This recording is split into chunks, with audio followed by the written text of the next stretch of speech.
ॐ अज्ञानतिमिरान्धस्य ज्ञानाञ्जनशलाकया चक्षुरुन्मिलितं येन तस्मै श्रीगुरवे नमः। नमो विष्णुपादाय कृष्णपृष्ठाय भूतले श्रीमते भक्तिवेदान्तस्वामिन्निति नामिने। नमस्ते सरस्वते देवे गौरवाणी प्रचारिणे निर्विशेषशून्यवादी पाश्चात्यदेशतारिणे।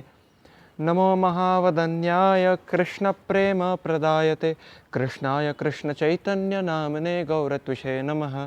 श्रीचैतन्यमनोभीष्टं स्थापितं येन भूतले स्वयं रूप कदा मह्यं ददाति स्वपदान्तिकं। वन्देऽहं श्रीगुरो श्रीयुतपदकमलं श्रीगुरून् वैष्णवांश्च श्रीरूपं साग्रजातं सहगणरघुनाथान्वितं तं सजीवं साद्वैतं सावधूतं परिजनसहितं कृष्णचैतन्यदेवं श्रीराधाकृष्णपादान् सहगणललिता श्रीविशाखान्वितांश्च। गुरवे गौरचन्द्राय राधिकायै तदालये कृष्णाय कृष्णभक्ताय तद्भक्ताय नमो नमः। जय श्री कृष्ण चैतन्य प्रभो नित्यानंद श्री अद्वैत गदाधर श्रीवासादि गौर भक्तवृंद। हरे Krishna Krishna Krishna Hare Hare Hare Ram Ram Ram Hare Hare. Hare Krishna. So now that we are done with the Mangalacharan prayers, let us begin. So we shall be discussing primarily it's Bhagavatam 10.3.47, but we will also move on to the 49th verse, okay, because we'll be explaining Nanda Vasudeva Maharaj's trip from the prison house to Gokula. Now before we begin, I would just like to shed some light on how glorious the Srimad Bhagavatam is.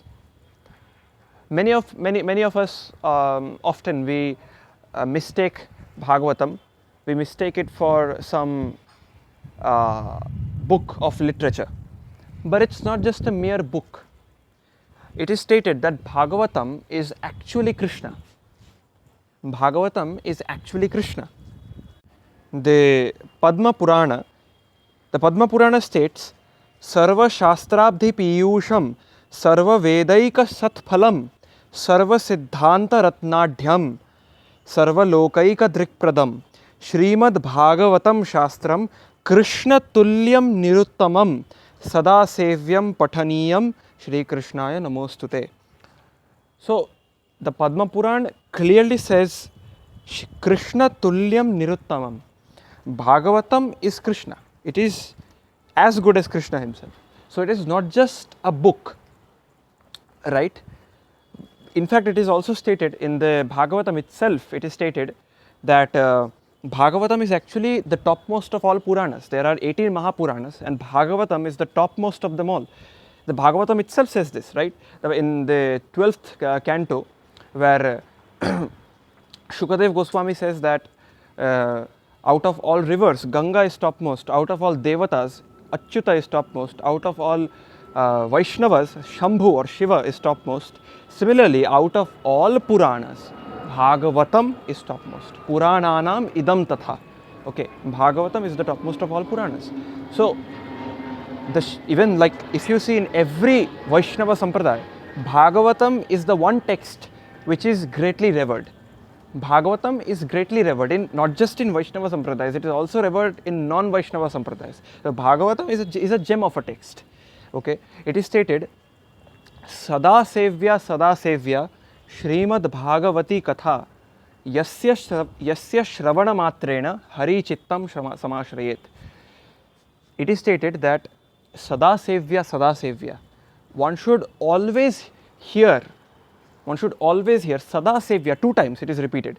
Sada Sevya Srimad Bhagavati Katha. One should keep on hearing and drinking the kathas, the stories of Srimad Bhagavatam, because Yasya Shravana Matrena, the moment you hear the stories, Hari Chittam Samashrayet. Shri Hari, who is referred to as Jananivasa, the ashraya of all living entities, Narayana, okay, the resting place of all naras, of all human beings, all living entities, that Hari Chittam Samashrayet. that Hari takes shelter. That Hari resides in the heart of the one who hears Bhagavatam. So that is the glory of the Bhagavatam, right? So Bhagavatam is Sarva Vedanta Sar. It is the essence of all Vedantic texts, right? So you don't have to go searching for perfect scriptures because you already have Bhagavatam. It is the example that can be cited in this context is that if you have one cycle, why do you need 5? You have one cycle, you can use that and you can travel from one place to another. Why do you need 5 cycles? It would only be a waste of money because you would have to buy 5 more, you would have to maintain them, so it would only cost more money, right? So why do you need 5 cycles if you have one? So similarly, if you have Bhagavatam, why do you need other scriptures? There is no need of other scriptures. No need. Bhagavatam is enough. And oftentimes in the material world, we look for entertainment. Okay, we look for entertainment, we look for drama, we look for jokes, we look for love, right? That is the reason why we seek entertainment from movies, because movies show us all these things: drama, love, and jokes, epic action scenes, futuristic weaponry or some epic weaponry. But Bhagavatam has all of it.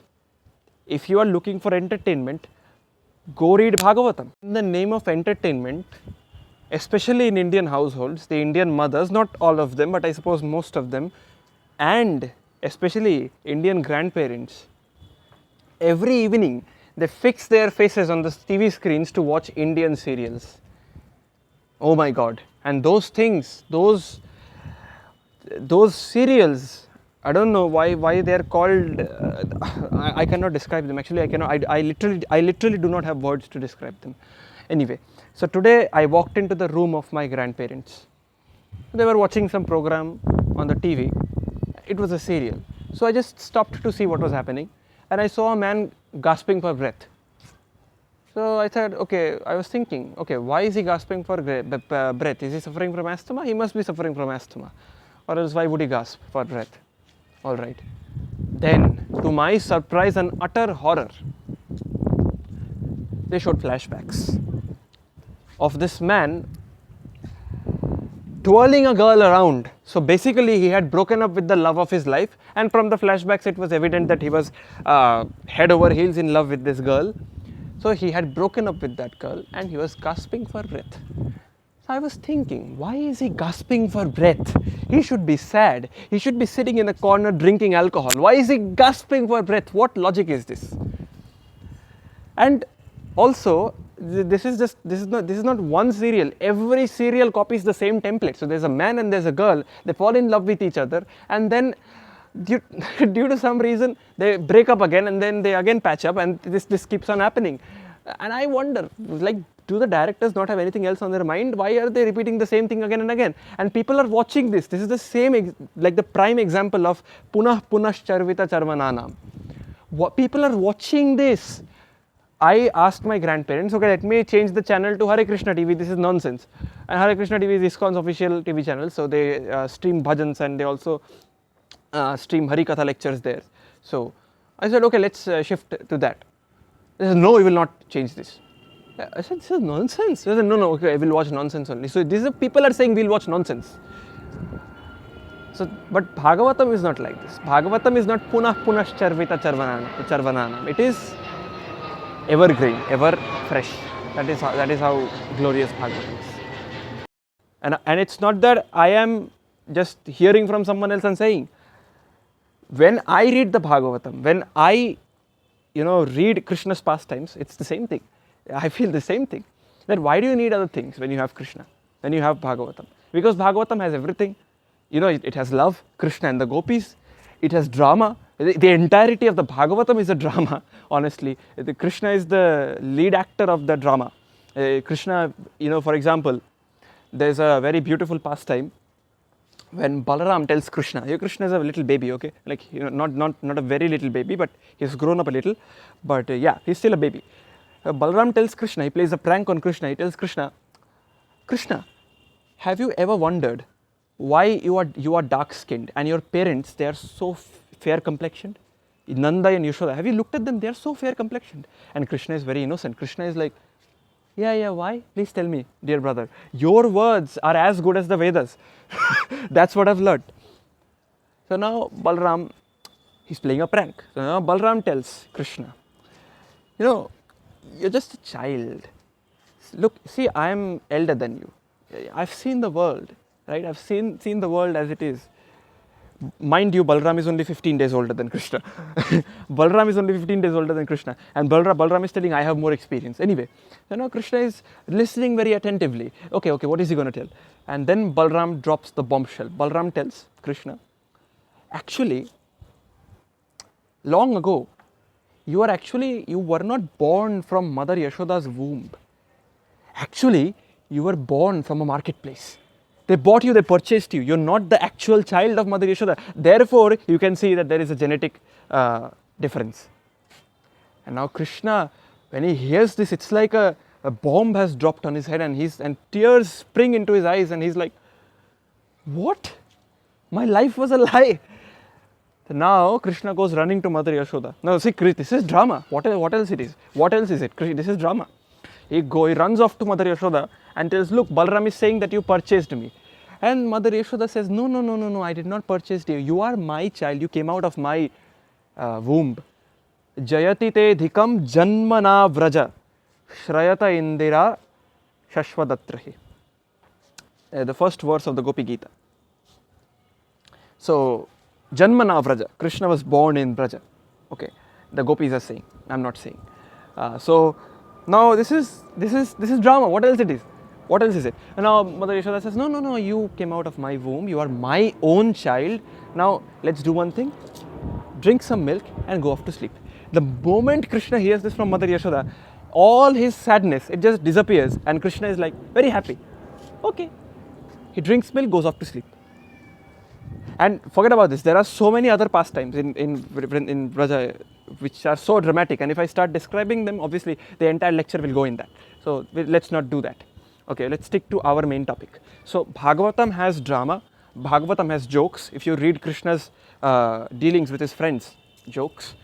Bhagavatam has epic weaponry, epic fights. For example, Bhagavatam describes so many fight sequences where Kṛṣṇa faces off against very powerful demons.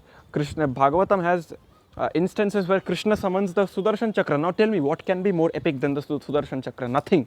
Absolutely nothing. You can watch Lord of the Rings, you can watch Harry Potter, you can watch The Avengers, you can watch Star Wars. There are many high-tech weapons.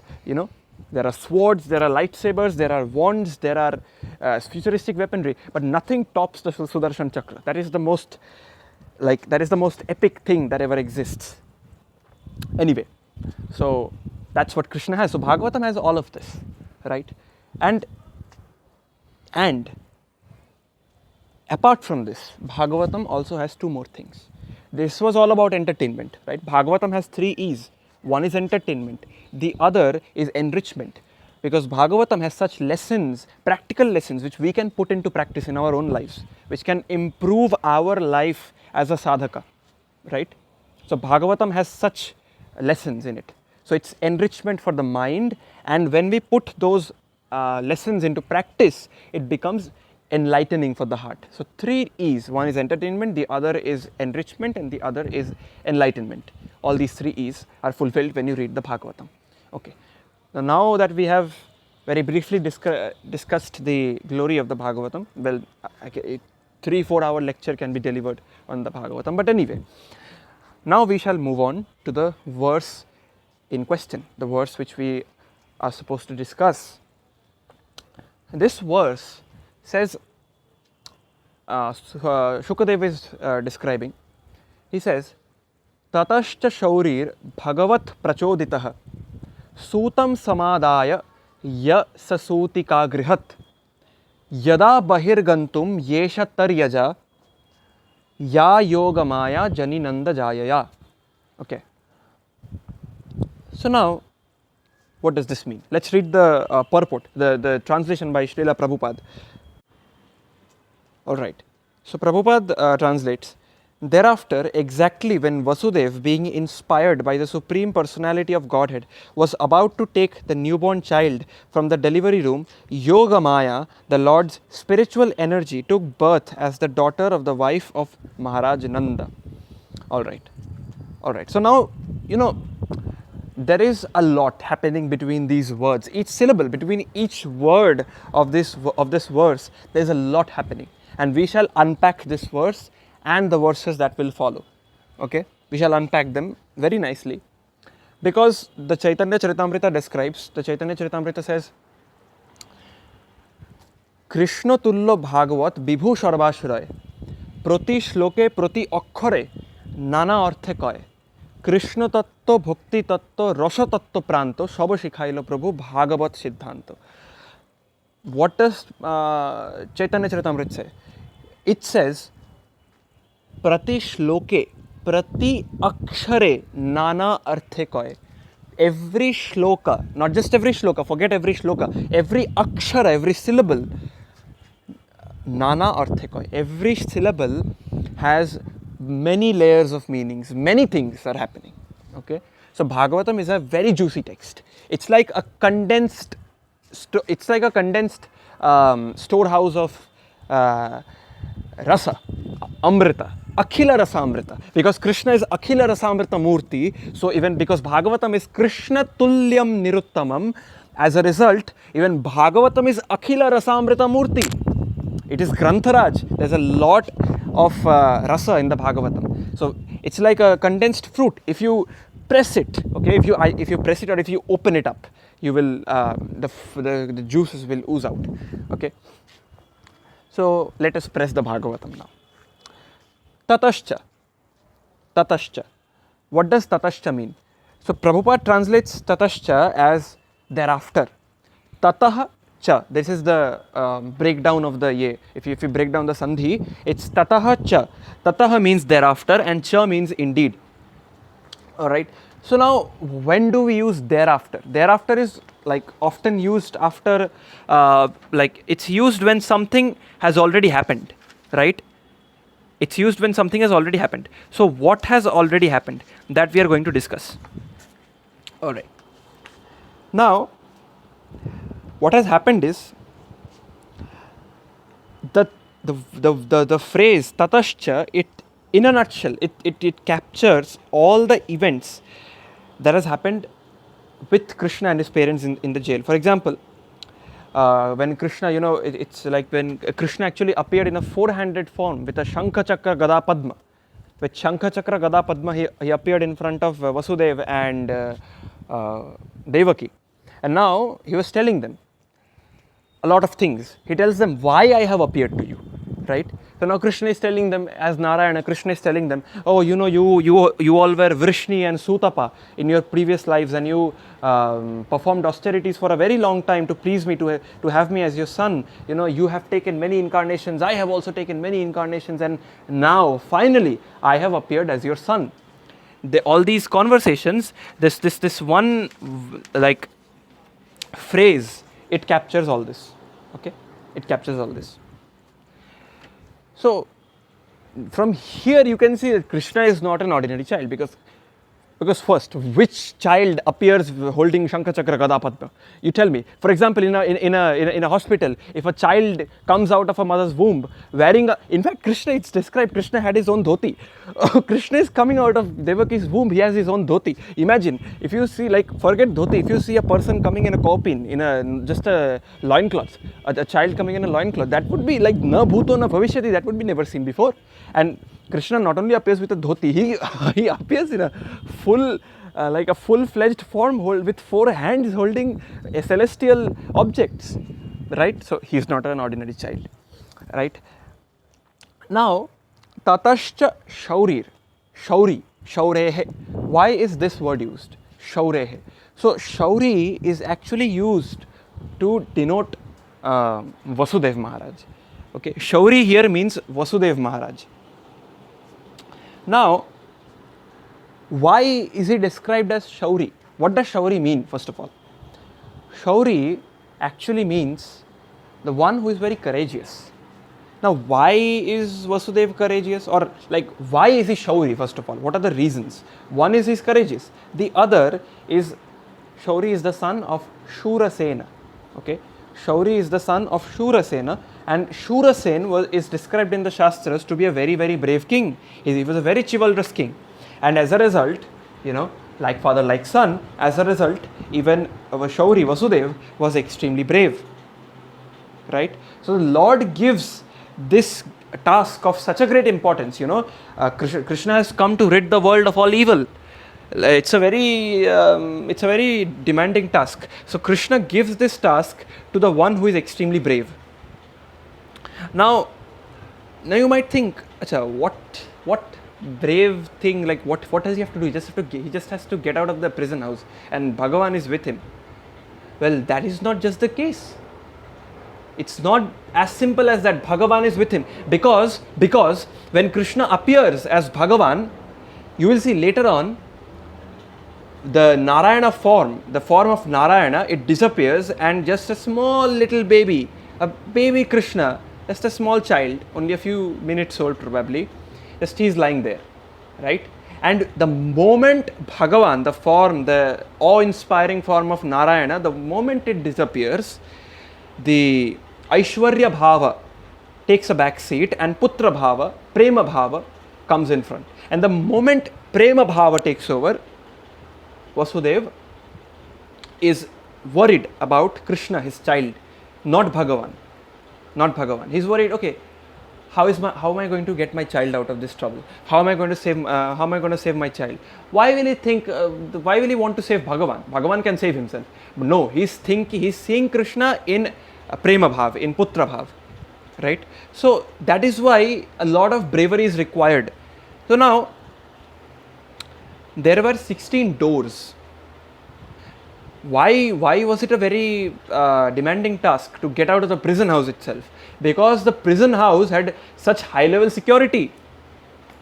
It had very high level security. There were 16 doors, 16 iron doors, okay? And now the Acharya's comment, because obviously, like I said, this entire pastime is so amazing. There were 16 doors, and each door represented 16 things, right? 5 doors represented the 5 knowledge acquiring senses. 5 other doors represented the 5 working senses. 1 door represented the mind, and the other 5 doors represented the 5 gross elements, the Pancha Tattva, matlab the fire, water, earth, all these things, all these elements.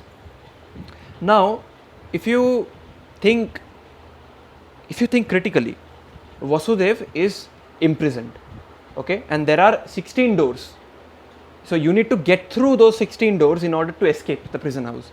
So Vasudeva is imprisoned, right, and these 16 doors basically are representing the 16 coverings of the gross and subtle elements of the body, the gross and the subtle body, because the soul is actually trapped in the gross body and the subtle body. So now what is gross and subtle body? The gross body is the body which we can see. For example, the hand, the legs and everything. We can see these things. And the subtle body is the covering of the soul which is inside the gross body, right? And the soul is imprisoned the soul is basically imprisoned between, like, inside these two coverings, gross and subtle. So these 16 doors are representing the gross and subtle coverings of the body. Also, outside these 16 doors there were lions. Like outside each door there were lions, right? And on top of each door, there were heavy stone slabs. And again, outside each door there were the jailers. So if you open one door, you have 3 things can happen to you. 1, the jailers can again put you back in the jail. 2, the lions can tear you apart. 3, you can get crushed under the stone slab. So that's how that was very high level security. So now Vasudeva had to break through these doors and then walk all the way to Gokula and cross Yamuna. And nobody should see, nobody should hear. So you can see Krishna has a lot of confidence in Vasudeva. That is why he is called courageous. Also, another reason why he is called courageous is because he has proved his courage. How? By stopping Kamsa from killing Devaki. Because when the Akashvani happened, when the skies resounded with divine noise, divine sound, it was announced that the 8th son of Devaki would kill Kamsa, right? And Kamsa wanted immortality. So now basically Kamsa was being a gentleman. He was basically being the charioteer. He was driving the chariot, and on the chariot, Vasudeva and Devaki were seated. So now Vasudeva is standing tall, as if he's the king, because Kamsa is literally driving the chariot, because that was the custom, you could say, because when your sister gets married, you actually if you are the brother, you drive the chariot. So Vasudeva is standing like a king, and this Kamsa is being a gentleman. Very nicely, he's driving the chariot. The moment the Akashvani announces this, Kamsa goes from being a gentleman to being a mental man. He immediately stops the chariot, pulls out his sword, and he holds Devaki by her hair, and he's about to slit her throat. He's like, "What 8th son? I'm going to slaughter her right now, right here." Now, Vasudeva, he stands up to Kamsa. He stops him, right? He stops him. He stops him from killing Devaki. He reasons with Kamsa. He tells him why he shouldn't kill his why he shouldn't kill his sister. And then all these things happen. Then Kamsa says that you have to give all your children to me. I'm going to kill them. Like the moment you will be alive, but you will be put in a prison house, and all your children will be killed by me in front of your eyes. So now you need a lot of courage in order to witness all this, and in order to accept all this. Okay. Because now one may say, why didn't Vasudeva fight? Because number one, Kamsa was way more powerful. Number two, Kamsa had his army. So now Vasudeva had to fight, like the ratio was 1:10,000. Vasudeva cannot fight so many people at once, right? So he had to make a conscious decision, and he made this decision. So this requires a lot of courage. You have to give your own children to Kamsa, and you have to see him slaughter them in front of your eyes. So a lot of courage is required for these things. Second, the third reason why he's brave is because although Vasudeva is bound, he still wants to liberate Kṛṣṇa. For example, suppose there's a poor fellow, right? And he suddenly comes up to you. So suppose he has amassed very little money. For example, 10 rupees he has amassed from begging, and now you are stuck in some trouble, and this person is a beggar. You are not a beggar, okay? You just don't have money to travel for now. For example, let's take for example, you've forgotten your wallet, and now if this poor fellow, if he comes up to you and says, "Okay, I'm giving you 10 rupees. You take these 10 rupees and go home." How brave is that person who's giving you 10 rupees? How brave and wholehearted, kind-hearted that person is. He has no money, practically no money. He has amassed 10 rupees, yet he is offering that to you so that you can go back home. So, although Vasudeva is bound, he is still thinking of liberating Kṛṣṇa. Right? That is how he is brave. Okay? So, let's move forward. Now, this is the reason why we said, why Vasudeva is referred to as Shauri. Now, Tatascha Shaurir Bhagavat Prachoditaha. So, Bhagavat Prachoditaha. Bhagavan, Narayana, he instructs Vasudeva. He tells him, you take me from here, you take me to Gokula, you replace me with Mother Yashoda's daughter, right? And then you come back. This is what you should do. So, Bhagavat Prachoditaha. Prachoditaha means order, instructs Vasudeva. The moment, now after Tatascha Shaurir Bhagavat Prachoditaha, Sutam Samadaya Yasasutika Grihat. Sutam Samadaya? How come? It was Bhagavat Prachoditaha just a few seconds back, and now it's Sutam. So Bhagavan, now Sutam, what is the connection? So now between these two lines, yes, Narayana is again disappearing, and he is again coming back to his baby Kṛṣṇa form. So this is the point where Brahma Bhava or Aishwarya Bhava shifts to to prema bhava or putra bhava. So you see Bhagavat prachoditaha, and then the next line, Sutam Samadaya. Sutam Samadaya. Samadaya means to take up very carefully. Okay, to take up very carefully. So Vasudeva picks up his son. It's not Bhagavan. He picks up his own son, baby Kṛṣṇa, and he picks him up with great care, Samadaya, and the Acharyas have stated that there was a box, and inside the box there were some clothes and blankets. It was a very soft bed. So he very gently took Kṛṣṇa up and he put him in that box. Okay, on the cloth and the blankets. It was a soft bed type of thing for Kṛṣṇa, right? And now if you see, and Sutam Samadaya, Sutika Grihat. Sutika Grihat means the place where the child was born. So it is described that in the prison house there was a section where Devaki gave birth to Kṛṣṇa. So that cradle where Kṛṣṇa was born, that is called Sutika Grihat. Okay. Now, Yada Bahirgantum Yesha Taryaja Ya Yoga Maya Janinanda Jayaya. The moment Kṛṣṇa is put in the box, Yoga Maya is born. So the moment Kṛṣṇa is put in the box, Yoga Maya is born in Gokula from Mother Yashoda's womb. So three things are happening. One, as Vasudeva picks up Kṛṣṇa in that box, the shackles, they break. The iron shackles, they were bound like animals. It is described, their hands were shackled, their legs were shackled, they couldn't move. So these iron shackles, they broke. Now all the doorkeepers, like the jailers, they go off to sleep. Now not just the doorkeepers, in fact everyone in Brajamandala goes off to sleep. Everyone, Mathura, Vrindavan, Gokula, everyone goes off to sleep. Okay, everyone goes off to sleep. And the doors open. The 16 doors, they open. Now three acharyas are commenting here in three different ways. In these three aspects, these three acharyas are commenting on these three aspects. The first acharya comments, the shackles are breaking, right? And we can also get a lot of practical lessons from this. The iron shackles are breaking.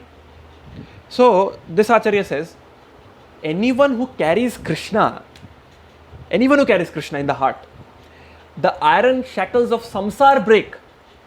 These iron shackles, repeated birth, death and rebirth, these things break. These iron shackles, they break. Then what to speak of normal iron shackles? They will break.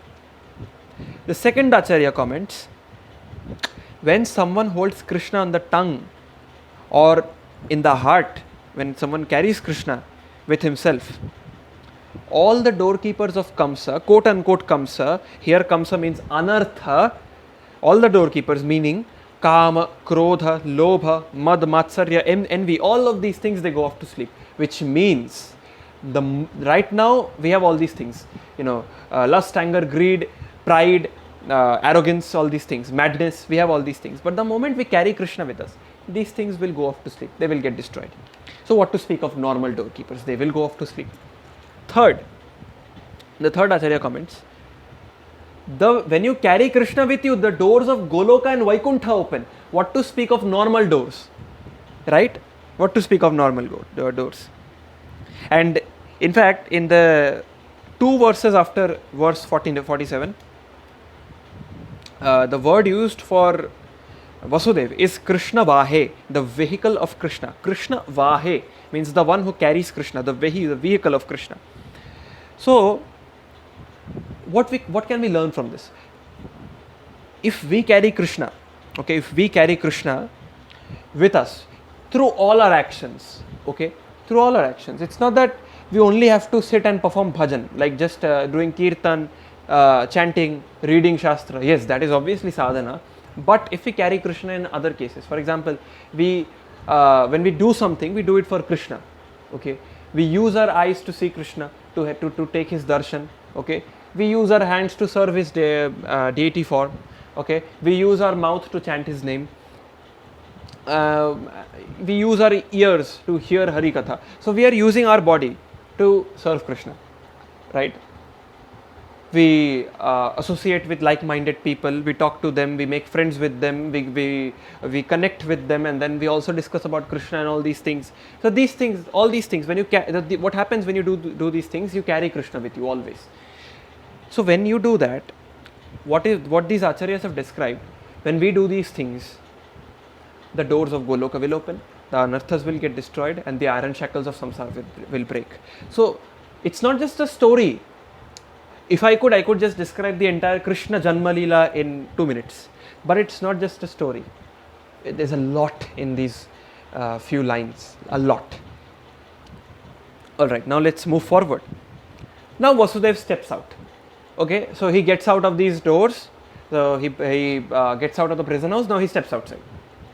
So now the Bhagavatam compares Vasudeva with the rising sun. Why does the Bhagavatam compare Vasudeva with the rising sun? 3 reasons. Three things are common between the sun and Vasudeva. 1. When the sun rises, there is no noise. The sun will not rise with a dramatic sound. Dang, dang, dang, dang, dang, dang, dang, dang, dang, dang, dang. These things will not happen. The sun rises peacefully, no noise.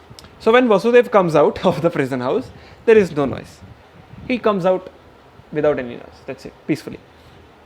Second, the darkness of the night, which cannot be dispelled by any number of torchlights. You can project 100 torchlights into the sky, still it will not light up the sky. Okay, that darkness is slowly dispelled by the sun. So as the sun rises, the darkness is slowly eradicated. Okay, and everything lights up, everything illuminates. Third, Hari Suri, a commentator, he says, Surya Narayana himself is walking, so obviously the darkness will, the darkness will get dispelled, right? Why Surya Narayana? Because Krishna's eyes are open, and in the Bhagavad Gita, Krishna says that his eyes are like the sun, right? And Krishna is often described as Surya Narayana. So Krishna is actually not different from the sun. So if Krishna is going, then obviously the darkness will be dispelled. As simple as that. So now Vasudeva gets out, like I said, and the more he gets out, the more blissful he gets. The more blissful he gets. Now, when you get out of the prison house, you should be tensed. Why? Because first of all, you had spent years in the prison house, okay, and now you've got out. Oof, baap re baap. You're sweating, perspiring. Okay, I've gotten out of the prison house. Shanti. So you feel relieved. But Vasudeva is not feeling relieved. He is feeling blissful, happy. Why is this happening? Why is this happening? Because Hari Suri quotes the Mahabharata. Kṛṣṇa, the Mahabharata describes Kṛṣṇa as a small container of condensed concentrated bliss, right? So if you have Kṛṣṇa with you, you will always feel blissful. But there's a very a nice story in this context. When Srila Prabhupada was fighting for the ISKCON Bombay property, there's actually a huge story, I'm not going into that. ISKCON Bombay was actually the Juhu temple in Mumbai. It was acquired after a lot of struggle. Okay, a lot of struggle. There were a lot of things. Court cases were there. In fact, people had even attacked the devotees physically. So a lot of things had happened. Okay, so it was a battle almost. So when Prabhupada was asked by one of his disciples, they went to meet Prabhupada. And now Prabhupada was sitting and his head was in his hands. So now the disciple asks him, Srila Prabhupada, what happened? Prabhupada is saying, this project is a headache. So then he asks Prabhupada, then we can look for some other place. It's okay, you don't have to do this. Prabhupada says, no, but I want to do this. And he says, why do you want to do this? Prabhupada says, because it's blissful. And now this disciple is confused. What is this man saying? Prabhupada, you just said you are having a headache. How can headache be blissful? Prabhupada says, headache for material things is suffering. It gives a lot of suffering. But headache for Kṛṣṇa is happiness. So I want to take headaches for Kṛṣṇa. So everything with regard to Krishna is blissful, because Krishna is concentrated bliss. Okay, Krishna is concentrated bliss. Now, as Vasudeva goes, now he has stepped out, right? He has stepped out. So there are two concerns in Vasudeva's head. One is how to cross the Yamuna. Second is how to go unnoticed. Because obviously you are walking, and if someone on the street sees you, they will inform Kamsa, or if someone from the windows, if they see you, they will inform Kamsa. So how do you go unnoticed?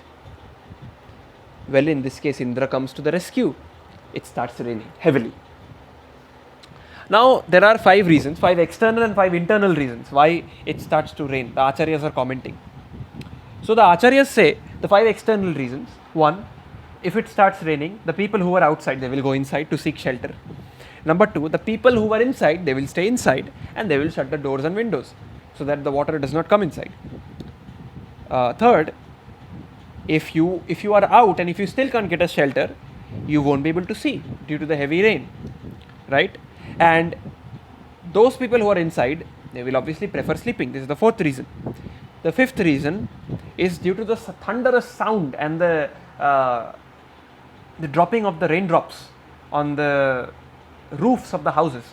It deafens the footsteps of Vasudeva, because obviously it rains, so it's going to get muddy and watery, and if Vasudeva walks in that the sounds of footsteps can be heard, chap chap chap chap. So it starts raining very heavily, so the sound of Vasudeva's footsteps, they will get eclipsed, right? So this is the 5 external reasons to facilitate Vasudeva's mission. And now there are 5 internal reasons which are very juicy and very sweet. The first is the clouds. The clouds, they actually start to cry in gratitude. The clouds start crying in gratitude. Why?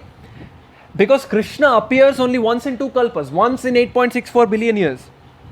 And he could have come in any complexion. He could have come in a red complexion, he could have come in a green complexion, in golden complexion, in white complexion. No, Krishna comes as Megha Shyama. Every poetic expression describes Krishna to be Megha Shyama, Shyama Varna.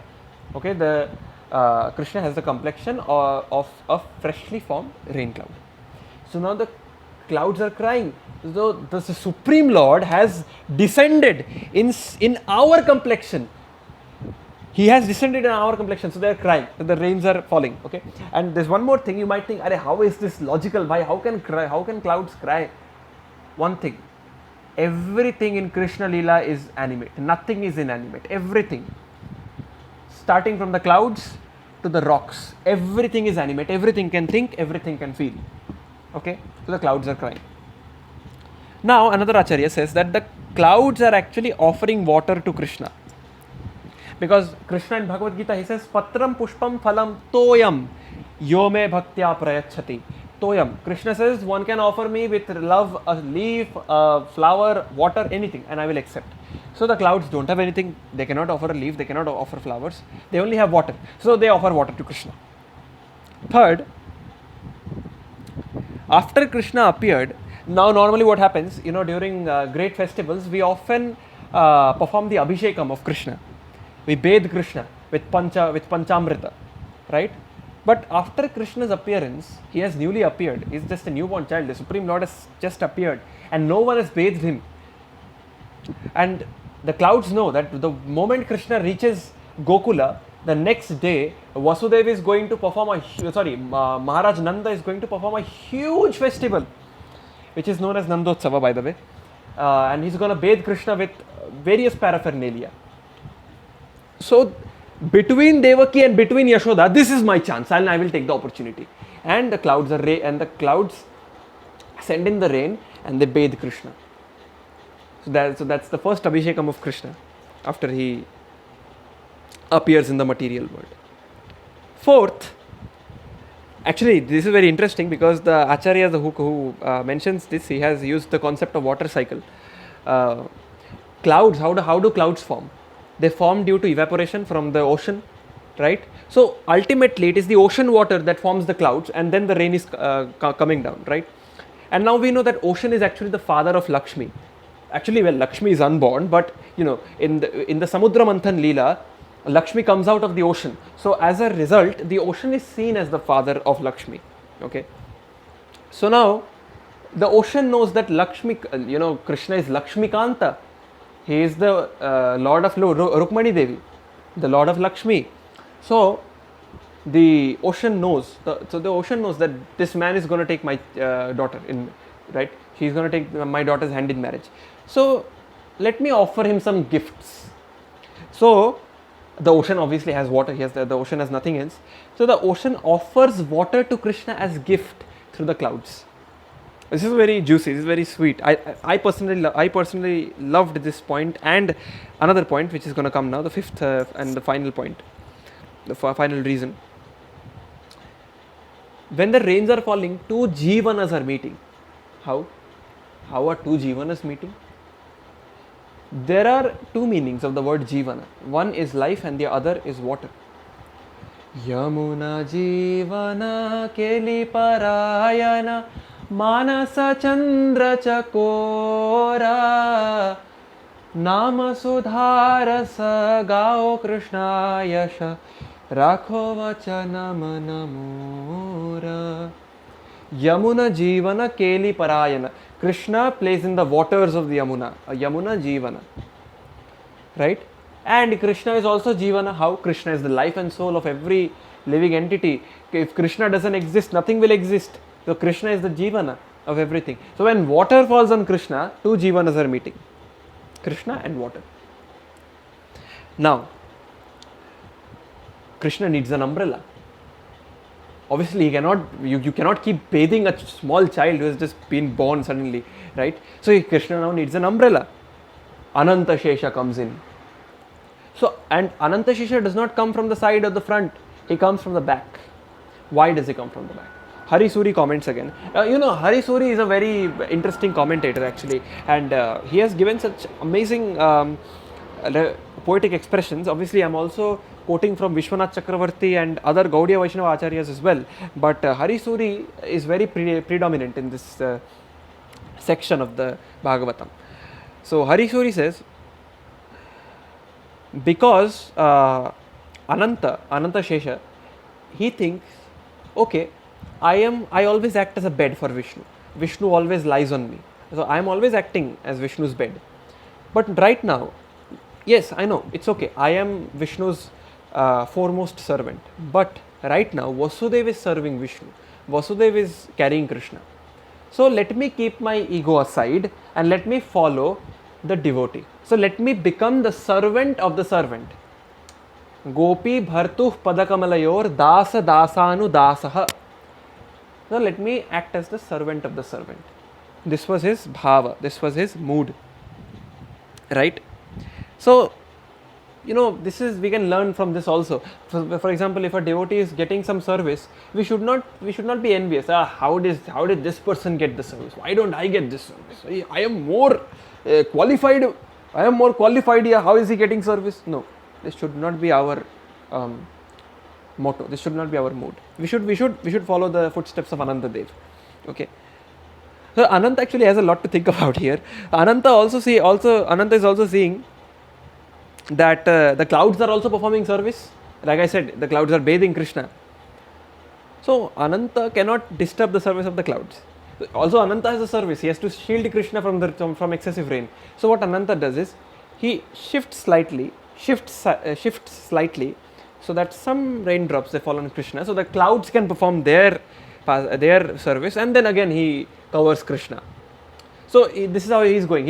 He's swaying back and forth. So some raindrops are falling on Krishna, the clouds are performing their Līlā, their service, and Ananta is also performing his own service. So this is how Ananta is acting here, right? So there's a lot, when we just see the Līlā, when we just listen to the Līlā, listen to the pastime. Okay, yeah, Krishna is picked up by Vasudeva. Ananta Shesh comes in. Then the Yamuna gives way. Vasudeva takes him to Gokula, exchanges Krishna with the small child, and he comes back. That's the story we know in a nutshell. But as you can see, I don't know how much time I have spent in this. I think it's more than 40 minutes. Yeah, it's more than 40 minutes. So there's a lot.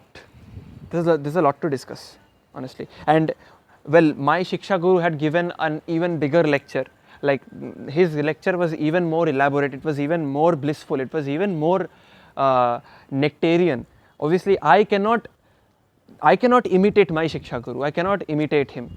You know, I cannot replicate his magic because I do not possess that. I cannot replicate his magic. I'm just a wretched guy. Okay, I cannot replicate Amarendra Prabhu's level of speaking. So I'm trying my best because the YouTube has somehow deleted Amarendra Prabhu's lectures. I don't know why. So I am just providing a backup. I know it's not very good, but anyway. So that's how we know that this is just the story. But as you can see, there's a lot to unpack in these lines. So there's a lot, right? And if you see, Kṛṣṇa, like Bhagavatam is such a text, you know, Bhagavatam is such a text, it brings people together. Like I said, when Vasudeva was getting out of the prison house, you know, he was very happy. Because Kṛṣṇa is concentrated bliss. So everything that has Kṛṣṇa in it, that will always be blissful. Please note, do not think that material relationships are false, that the actions you perform here are false. They are not false. Because the Ishopanishad says, Purnamadah Purnamidam Purnat Purnasya Udachyate. Everything is Purna. Everything is complete. And because everything is complete, everything is true. Nothing is false, everything is true. But in what sense? Everything is true only when there is Kṛṣṇa in it. Every equation is complete when there is Kṛṣṇa in it. Ramanujan would say that no mathematical equation is complete to me unless and until there is God in that equation. So nothing is complete without Kṛṣṇa. And the moment Kṛṣṇa enters something, the moment God, Brahman enters something, it becomes complete. And completeness means truth, true. So you cannot say that if something is half complete, it is true. It cannot be true because no truth is half. Truth is always full, right? So everything that has Kṛṣṇa in it is always full. So when we are discussing Bhagavatam like this, we are connecting with each other, and don't think that this connection is false. No, it is not false. It is not false. Oftentimes devotees mistake this. You know, even I used to make this. I used to make this mistake before. You know, but do never make this mistake. If you are making friends with devotees, if you are, like for example, if you are making friends with devotees, don't think that the friendship is false. It is not false because Kṛṣṇa is there. Two devotees are very good friends, very close friends, you know, and Kṛṣṇa is there in that. So Kṛṣṇa is there. That friendship is not false. That is true. The same goes with every other relationship. Guru-Shishya relationship, Kṛṣṇa is there. The relationship is always complete, always true. It is not false. It will always be there. The husband-wife relationship, Vaishnava-Vaishnavi, it is not false. It is not false. It is true. So every love that exists between Kṛṣṇa's devotees, it is always true love. Normally we say that no, true love doesn't exist. Yes, it doesn't exist when there is no Kṛṣṇa. It doesn't exist because the Chaitanya Charitamrita says that what was the shloka? What was the pada? Just a minute. Yes, Chaitanya Charitamrita says Attendriyo pritibancha tare boli kam Krishnendriyo priti ichha dhare prem naam. So jekhane Krishna thakbe, the moment, the place where Kṛṣṇa is there, that is always prema, always true love. So you are loving Kṛṣṇa and you are connecting with Kṛṣṇa's devotees in any relationship. That doesn't matter. Friends, husband, wife, guru, okay, senior, junior, doesn't matter. That, because every relationship is built on love, okay, and normally the relationships that we see in the material world where there is no Kṛṣṇa, those are fake. Those will not last. But these will last always because Kṛṣṇa is there in the center. Now, like for example, when so many people come together to discuss the Bhagavatam, a bond forms between them because Bhagavatam is in the middle. Bhagavatam is Kṛṣṇa, right? So that's how beautiful this is. That's how beautiful Kṛṣṇa consciousness is. Kṛṣṇa Bhavanamrita is. That is why it's Bhavanamrita. It's not a Bhavana. It's not a thought. It's Bhavanamrita. It is Amrita. It is nectar. All right. So always cherish the Bhagavatam together. We should always speak about Krishna with each other. We should always talk about him. We should. This is how connections are built in the material world. Honestly, I'm just giving my own my interpretation and a practical a practical point of view to this. Keep Krishna everywhere you go. Okay. Always remember Krishna. Always remember him. And it's not like, I am remembering Krishna to build friendships. No. You are remembering Krishna, that comes first, and then you are building friendships. If you remember Krishna, friends will automatically come. Okay, so simple. Krishna is the topmost, and then his devotees come in. You are always with Krishna as devotees. All right. Now, rest of the story is quite simple. The Yamuna parts. The Yamuna gives way. Vasudeva takes Krishna to Mother Yashoda. Okay, to Gokula, and he keeps Krishna beside Mother Yashoda, not exactly beside him. He keeps him in the bed a bit far away because obviously Krishna has not had milk. Okay, and now if he is placed very close to Mother Yashoda, he will seek Mother Yashoda's breast milk. Okay, and if that happens, Mother Yashoda will invariably wake up, and if she wakes up, she will see that there are two children, not one, and there is a man in the room, and it's not Maharaj Nanda. Oh my God. So it's going to be very embarrassing. So he keeps Krishna a bit away, and then he takes the child, and then he takes the small child, the Yoga Maya. He takes the girl, and Harisuri comments that he takes Yoga Maya, the girl, very quickly, because obviously if the girl starts crying, oh my God, again Yashoda is going to wake up. Krishna will also start crying then, because obviously it is infectious. Crying is infectious among children. Krishna will start crying, and it will be a keteka. Okay, so yeah. So he takes Maya and goes back. Now again, Harisuri is absolutely phenomenal. Harisuri comments here. Okay, now Vasudeva is not taking Krishna. Okay, when he was carrying Krishna, I can understand. Yeah, the shackles broke, the doors opened, everything. He's feeling very happy. So why now he's taking Yoga Maya? Why is Yamuna still giving way? Why are the guards still asleep? Why? He's carrying Maya. Why? Well, the reason here is, if a devotee who is sincerely devoted to Krishna, somehow by accident, by mistake, if they fall into Maya again, the doors of the Goloka will still be open. He will still be called a devotee. Krishna says in the Bhagavad Gita, Api chetasu duracharo bhajate ma mananyabhak sadhureva samantavya samyak vyavasito hi saha. I'm so sorry. So that's what he says. He says that even if one commits the most abominable action by mistake, if he is engaged in devotional service, he is still to be considered saintly. That's what Krishna says. And obviously we should not take this verse as an excuse to commit abominable activities, because Krishna never says that you can commit abominable activities and you will still be a devotee. That is nonsense. If by mistake something happens, you will still be a devotee. So now Vasudeva is carrying Maya, but still, because he is a devotee, everything is still open. Now he goes back to the he goes back to the jail, and now he closes all the doors, and he again shackles himself, Vasudeva, so that no one can understand that something happened here, an exchange happened here. So he chains himself, and everything becomes as it was before. Now again Harisuri comments here. Now Harisuri says here that if someone completely leaves Krishna and intentionally falls into Maya, because Vasudeva intentionally shackles himself. If someone intentionally falls into Maya, he will be shackled again. And the classic example is Maharaj Bharat. The classic example is Maharaj Bharat. He was a great devotee. He was destined for liberation, but then he became overly attached to a deer. Overly attached. And in that attachment, in that relationship, there was no Krishna. So that attachment was purely material. He became attached, lost his chance, and he was born as a deer again. Jara Bharat, he was known as. Classic example, Bharat Maharaj. So the one who comes back, and Bharat Maharaj also, he was actually he was a very advanced devotee. Okay, if you read the Mahabharata, you will see.